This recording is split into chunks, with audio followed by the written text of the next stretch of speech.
Hello friends, मेरा नाम है Nitin. Welcome to my channel English 24/7 by Nits. दोस्तों, इंग्लिश याद करना नहीं, इंग्लिश में बात करना सीखे। दोस्तों, हर एक वो इंसान जो अपनी इंग्लिश को परफेक्ट करना चाहता है वो लगातार कोशिश करता है कि मैं किसी तरह से अपनी इंग्लिश को परफेक्ट कर पाऊँ। दोस्तों, इंग्लिश आपकी बिल्कुल परफेक्ट हो सकती है, पर कब? जब आप सही तरीके से रेगुलर बेसिस पे यानी कि डेली प्रैक्टिस करते हैं। आज से दोस्तों मैं आपको कुछ ऐसे ही तरीके बताने वाला हूं जिससे डे बाय डे प्रैक्टिस करके आप लगातार अपनी इंग्लिश को इंप्रूव कर सकते हैं और एक दिन आप देखेंगे कि आपकी इंग्लिश जो है वो परफेक्ट लेवल पे पहुंच जाएगी। आज की वीडियो में दोस्तों मैं आपको समझाने वाला हूं डू से जुड़े हुए सेंटेंसेस। आपने देखा होगा दोस्तों, अक्सर लोग सेंटेंसेस को याद करके इंग्लिश बोलने की कोशिश करते हैं। दोस्तों, सेंटेंस को याद ना करके उनको बनाने का अगर तरीका आप समझ जाते हैं तो उससे आप देखेंगे कि आप धीरे धीरे कॉन्फिडेंस भी अपना ला सकते हैं और आप नेचुरल तरीके से इंग्लिश बोलना सीख जाएंगे। आज दोस्तों हम सीखते हैं डू से जुड़े हुए सेंटेंसेस। दोस्तों, टेंसेस की अगर हम बात करें उसमें प्रेजेंट इंडेफिनिट में सबसे पहले जो हम यूज सीखते हैं वो है डू और डज, जिसकी दोस्तों डिटेल वीडियो मैं ऑलरेडी अपने चैनल पे बना चुका हूं, जिसे आप आराम से देख सकते हैं अगर आप रूल समझना चाहते हैं। दोस्तों, आज मैं आपको बताने वाला हूं कि डू का इस्तेमाल आप कैसे आराम से सीख सकते हैं, यानी कि लिखते वक्त भी और बोलते वक्त भी आप नेचुरल वे में सेंटेंसेस डू से जुड़े हुए कैसे बना सकते हैं। डज का यूज दोस्तों हम नेक्स्ट वीडियो में सीखेंगे। तो चलिए दोस्तों वीडियो को शुरू करते हैं। सबसे पहले दोस्तों हम लोग यूज सीखने वाले हैं जो है सबसे सिंपल सेंटेंस, यानी कि अगर हम सिंपल सेंटेंस की बात करें, फॉर एग्जांपल वे जानते हैं।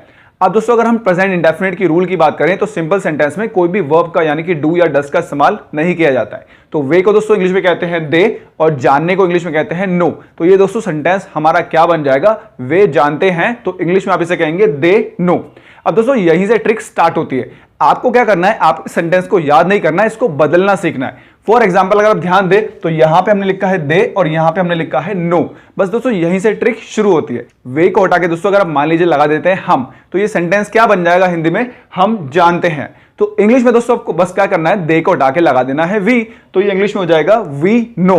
देखिए दोस्तों कितनी आसानी से आप इसको बदलना सीख जाएंगे। अगर दोस्तों हम इसमें लगा दें तुम, अगर आप कहते हैं तुम जानते हो, तो आप इंग्लिश में से क्या कहेंगे? You know. और ऐसे दोस्तों आप वर्ब के साथ भी कर सकते हैं। ये जो आप वर्ब लगा रहे हैं कि जो एक्टिविटी हम कर रहे हैं यानी कि नो, इसको हटा के मान लीजिए आपने लगा दिया तुम बोलते हो, तो ये इंग्लिश में क्या हो जाएगा? You speak.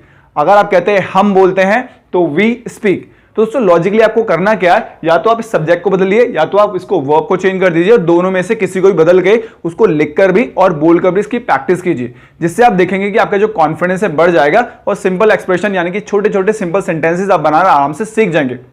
बात करते हैं दोस्तों नेगेटिव सेंटेंसेस की।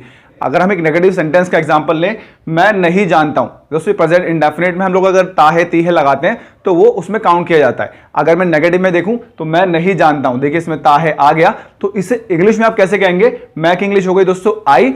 रूल के हिसाब से हम इसमें लगाएंगे डू, क्योंकि हम आई लगा रहे हैं। दोस्तों प्रेजेंट इंडेफिनिट में आई, यू, दे और वी, इन सब के साथ में डू का इस्तेमाल किया जाता है। और डज का इस्तेमाल दोस्तों कहां किया जाता है उसका रूल मैं आपको नेक्स्ट वीडियो में समझाऊंगा।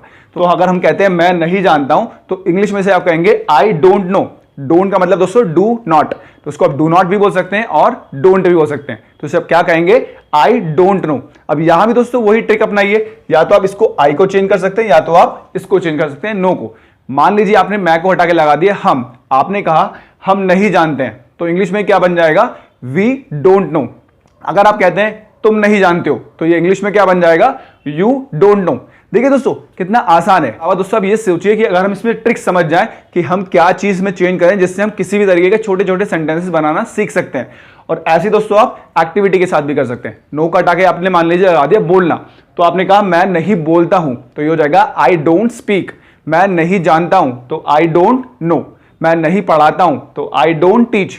वो आपकी चॉइस है दोस्तों कि आप आई को चेंज करना चाहते हैं या तो नो को चेंज करना चाहते हैं। और इनको लिखकर भी और बोलकर भी बस 10 मिनट डेली प्रैक्टिस कीजिए। आप देखेंगे कि धीरे धीरे आपका जो कॉन्फिडेंस है वो बढ़ना शुरू हो जाएगा।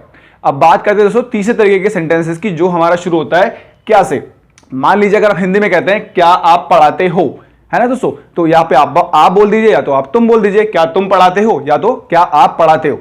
अगर दोस्तों हम किसी भी सेंटेंस को जो क्या से शुरू होता है तो उसमें क्या किया जाता है, उसमें जो वर्ब है वो सबसे आगे आती है। अभी हम लोग दोस्तों डू का इस्तेमाल सीख रहे हैं, तो डू इसमें आ जाएगा सबसे आगे। तो इसे इंग्लिश में आप क्या कहेंगे? डू यू टीच, है दोस्तों। अगर हिंदी में आपने सबसे आगे लगाया क्या, तो उसमें जो वर्ब आनी है तो वो सबसे आगे आ जाती है। तो इसमें हम लगा रहे थे डू, तो डू को उठा के आप सबसे आगे ले जाएंगे, तो ये सेंटेंस बन जाएगा डू यू टीच। यहां भी दोस्तों वही रूल लगाइए, या तो आप यहाँ पे यू को चेंज कर दीजिए या तो आप यहाँ पे टीच को चेंज कर दीजिए। अगर दोस्तों यू को चेंज करते हैं, मान लीजिए हमने कहा मैं, क्या मैं पढ़ाता हूं, तो आप इंग्लिश में से क्या कहेंगे? Do I teach. अगर आप कहें क्या हम पढ़ाते हैं, तो डू वी टीच। और ऐसे आप टीच को हटा के कोई और एक्टिविटी लगा दीजिए। आपने कहा क्या आप जानते हो, तो इंग्लिश में आप इसे क्या कहेंगे, डू यू नो। बस दोस्तों आप इस फॉर्मूले को समझ जाइए कि किस चीज को बदलने के बाद मैं किसी भी छोटे से एक्सप्रेशन को नेचुरल वे में बोलना सीख सकता हूं, है ना दोस्तों।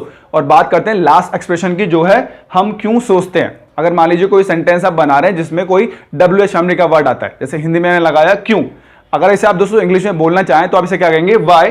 क्योंकि इंग्लिश हम सबसे आगे ले आएंगे दोस्तों, जो होती है हमारी वाई, वाई आगे आगे, तो वाई डू वी थिंक, हम क्यों सोचते हैं, तो वाई डू वी थिंक। दोस्तों यहां भी वही रूल अप्लाई कीजिए, या तो आप पे वी को चेंज कर सकते हैं, यहां पे थिंक को चेंज कर सकते हैं, और यहां पे आप जो हमारा WH फैमिली का वर्ड था उसको भी चेंज कर सकते हैं। यहां पे आप कहां, कब, क्यों, कैसे, मतलब वो आपकी चॉइस।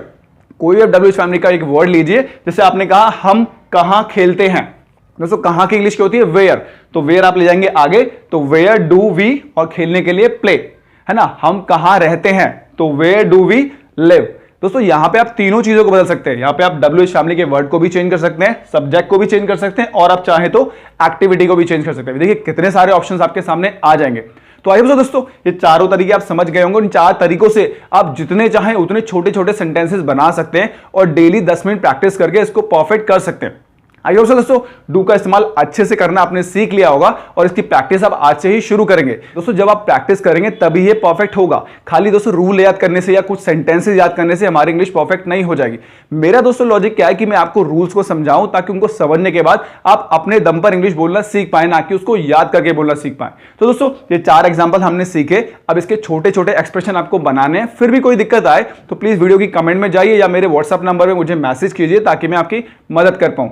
अगर दोस्तों ये वीडियो आपको यूजफुल लगी हो तो प्लीज अपने फैमिली मेंबर्स और अपने फ्रेंड्स के साथ भी इसको शेयर जरूर कीजिएगा, ताकि वो भी इसका बेनिफिट ले पाएं और नेचुरल इंग्लिश बोलना सीख पाएं।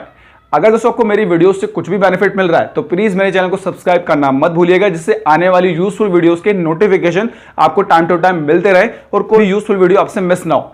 मिलते हैं दोस्तों नेक्स्ट वीडियो में डस के यूज के साथ, जिसमें मैं आपको सिखाऊंगा कि डस का यूज कैसे किया जाता है और कैसे ऐसे ही तरीके से आप नेचुरल सेंटेंसेस डस से जुड़े भी बना सकते हैं। तो उस वीडियो को देखना भी दोस्तों मत भूलिएगा। मिलते हैं नेक्स्ट वीडियो में, तब तक के लिए बाय बाय।